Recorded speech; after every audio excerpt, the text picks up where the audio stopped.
Hello, welcome back to our channel, where we talk about health and fitness.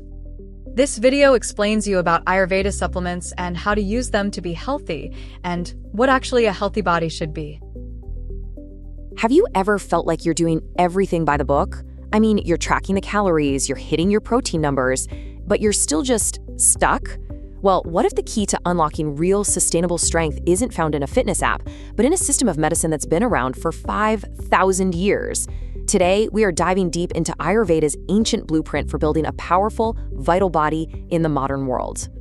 You know the drill, right? The modern mantra for getting strong is pretty simple. Eat more protein, eat more calories, and lift heavier things. But what if that's only looking at one piece of a much, much bigger puzzle? What if your specific body, your own unique blueprint, actually needs a totally different game plan? Ayurveda asks us to step back from the numbers and start thinking about strength as something we cultivate from the inside out. All right, here's our game plan. First, we're going to decode your body's unique operating system. This is the foundation. Then, we're going to open up nature's medicine cabinet and look at some seriously potent, natural muscle builders. After that, we'll get into the daily habits that can totally supercharge your results. And finally, we're going to pull it all together and redefine what it truly means to be strong. Okay, so before we even think about supplements or workouts, Ayurveda makes us ask a really fundamental question. Do you really know your body? And I'm not talking about your 1 rep max or your body fat percentage. I'm talking about your deep, innate, energetic constitution. This is the absolute cornerstone of everything, your dosha. Think of it like your body's factory settings. It's the unique mix of 3 core energies. We call them Vata, Pitta, and Kapha that you were born with. Now, this isn't just some woo-woo concept. It is a practical roadmap. It tells you exactly how you should be training, eating, and even resting. It is the original personalized fitness plan. And this is where the rubber meets the road. For example, if you're a Vata type, creative, energetic, but you burn out easily, those chaotic, high-intensity workouts could actually be setting you back. Or maybe you're a fiery Pitta, always pushing harder, faster, more. That intensity, it might be leading straight to inflammation and injury. And for the steady Kapha type, the real challenge isn't building strength, it's just getting motivated to move. See? Understanding your type is the difference between working with your body and constantly fighting against it. All right, let's talk about maybe the single most important factor in building muscle that nobody talks about, your digestive fire, or what Ayurveda calls Agni. Look, you can eat a mountain of grilled chicken and brown rice, but if your internal furnace is weak, you're not actually absorbing those nutrients. It's literally like putting the most expensive premium fuel into a car that has a totally clogged engine. A strong Agni is what actually turns food into muscle. So what happens when that fire is low? Your body creates this sticky, toxic gunk called ama. Just picture this metabolic sludge gumming up all your internal pathways, physically blocking the nutrients from getting to your muscle cells. This is exactly why you can be eating a ton of food and still feel weak, tired, and bloated. Your body is starving for nourishment, even in a sea of calories. We usually just think of muscles as the things that move our bodies, right? But in Ayurveda, muscle tissue, or mamsadhatu, is seen as way more profound.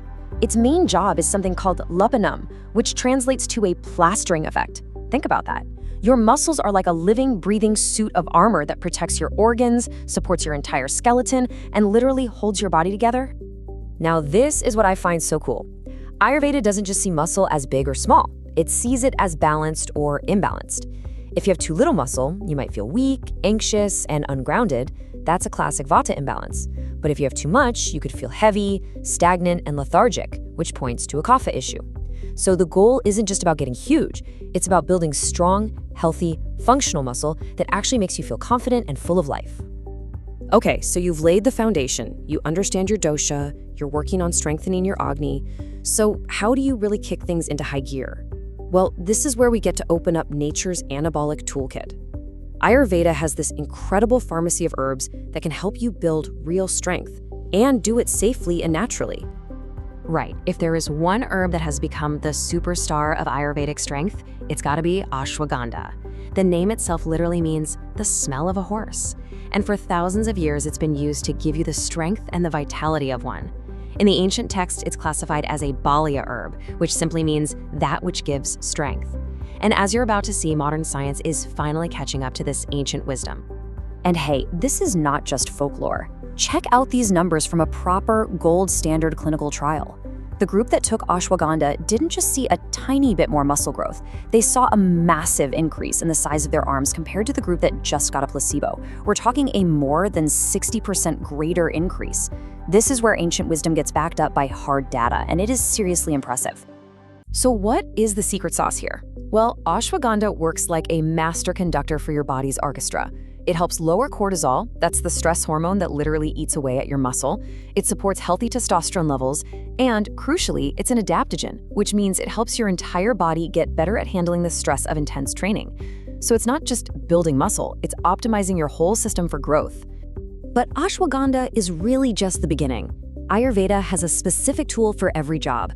Are you looking for raw power and stamina in your workouts? That's where something like Shilajit comes in. Want to build that hard, lean muscle without getting all overheated and inflamed? Safed muesli is your friend, especially for you pitta types. And if you're a classic hard gainer who just can't seem to put on weight, Vidarikand is designed for that. The point is, it's a tailored approach, not just a one-size-fits-all pill. But here's the thing, and this is really important. You can't just take a few herbs and expect miracles to happen. These amazing plants work best when they are part of a bigger system. A system built on simple, consistent, daily rituals that actually support your body's natural rhythms. Let's start with meal timing. Ayurveda kind of flips our modern ideas on their head. Instead of a huge meal before you train, you have something light and easy to digest. Why? So your body's energy can go to your muscles, not to your gut. After the workout, a warm cooked meal is way better than a cold protein shake because that warmth supports your digestive fire. And the golden rule? Eat your biggest meal of the day at lunch when your Agni is at its peak. Okay, forget the foam rollers and ice baths for a second. One of Ayurveda's absolute secret weapons for recovery is Abhyanga. It's the ancient practice of self-massage with warm oil. Now, this isn't about pampering yourself. This is a therapeutic ritual. It helps move nutrients into your muscles, it flushes out all that metabolic junk, and it flips your nervous system from that stressed out fight or flight mode into rest and digest. It's active recovery on a whole other level. And of course, just like everything in Ayurveda, it's personalized. If you're a Vata type, the heavy, warming nature of sesame oil is going to feel incredibly grounding. For you fiery Pitta people, cooling coconut oil is the perfect way to calm down inflammation. And for the earthy Kapha type, a more stimulating oil like mustard can help get your circulation moving and prevent that feeling of heaviness. And finally, let's talk sleep. We all know sleep is critical, but Ayurveda teaches that when you sleep is just as important as for how long. You know that second wind you get if you stay up too late? That's you pushing right past your body's natural kapha window, that period between about 6 and 10 p.m. when your body is literally primed to rest, repair, and build. Getting to sleep during this window is like catching a natural wave of growth hormone. So, we've gone through doshas, digestive fire, ancient herbs, daily rituals, but what's the big picture here? What does all of this actually add up to? As you can see, this is so much more than just a random collection of tips. It's a complete, integrated system. It's about creating an internal environment inside your body where growth isn't forced, it's inevitable. When you balance your unique constitution, when you optimize your digestion, and when you support your body with the right foods, herbs, and habits, you're not just telling your muscles to grow, you're inviting them to. And that right there brings us to the ultimate goal of this entire journey. In Ayurveda, the absolute pinnacle of health isn't a six-pack or huge biceps. It's a state of deep, radiant vitality they call ojas. Just think of ojas as the deepest wellspring of your energy, your immunity, your resilience. It's that feeling when you're not just strong in the gym, you are strong in life. You feel clear, calm, and you are literally glowing with health. So I'll leave you with this question. The next time you walk into the gym, ask yourself, is my goal simply to build a bigger body, or am I here to build a state of total vitality? The amazing thing about the Ayurvedic way is that it shows us we never have to choose between the two, because true, lasting strength is just a natural side effect of deep, profound health. Thanks for watching. Subscribe our channel, which give us motivation to make better content for you. See you in the next video.